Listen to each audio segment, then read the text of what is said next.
It is not bleeding edge. It's just a matter of something new that you have to organize and get into the workflow. But once you do, it's a huge help. Everybody, so you just get me today as we continue in on talking about what can VAs really do to help your agency. So it's such a common question that we get. And in today's podcast, I'm going to dive into what you can use a VA for your commercial lines team. So first of all, for those of you who don't know, a VA or a VE is a virtual team member. Typically, they're not licensed, although they may be. I'd say that's kind of a rarity. But they are taking all the non-licensed work and moving that generally overseas to a team of people that is educated, well-trained, pretty much only doing insurance to free up your US team's time to focus on licensed activities. So why I love this is because as you scale, you can offshoot lower level work and keep your licensed people paid at one level and pay non-licensed team members the other level. The other reason I love thinking about virtual assistants is typically agencies are not the greatest at training.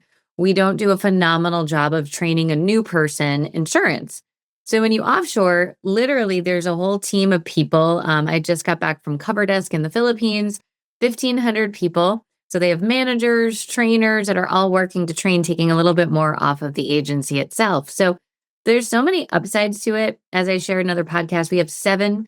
I've actually been doing this for 7 years and have some great ideas of some additional items that you can think about. But when I was at Cover Desk, there's a couple other agencies there, and there was one gentleman, and he has 24 licensed people and then 65 team members at Cover Desk. So he sort of wakes up every day thinking about what can I take off the US team, even things like thank you notes. I mean, just some things that you wouldn't think about. Now, obviously, he's been doing it for 7 years as I have. So as you grow in your experience, you can find lots and lots of items. But I wanted to, in particular, dive into some commercial line strategies because in commercial lines, there is so much data entry. There's a lot of project management. And I think account managers have to wear so many hats that this is definitely an opportunity. So one of the biggest ones I always say is certificates, basic baseline certificates. And if your agency does have a client portal, let's just say, they can do those certificates, get people set up in the portal, which I know is always something that many agencies want, but our US team sometimes forgets because they have to go on to the next activity and start getting that going. So certificates, I think, are a nice, normal, easy one. Ordering loss runs, that's another one that they can focus on. So again, just taking that up, the follow-up. Think about anything with a lot of follow-up is also good.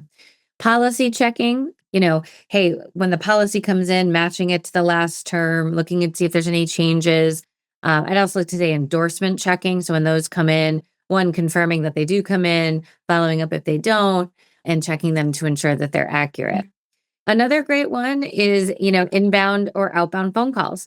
I know some people have some concerns, and what I would tell people is this might be one of those things that you focus on maybe after you get a little bit more comfortable with virtual assistants is putting them on the phones. But at least in the Philippines, English is a primary language. Again, I was just there. Everything is in English. It's very familiar. And with ours, we really don't have any language barriers. So they can call companies, sit on hold, use the chat, all the things that your US team has to do that kind of jakes up time, we can put over there. Accord forms and supplemental application. I know 0 producers that like putting these together. So if you could get it overseas, that's a win. Adding or removing scheduled coverage, updating any policy credits or discounts, monitoring cancellations. So this could be non-pay, non-renewals that need to be focused on, or policies that need to be resubmitted every year and manually renewed. These are all things that they can do is kind of manage that expiration list, non-pay list, cancellation list. Sending documents for e-signature. I know it sounds like it doesn't take that long, but 5 minutes here, 5 minutes there definitely adds up. And once they send it, they can also follow up to ensure that they receive it and only escalate it if necessary.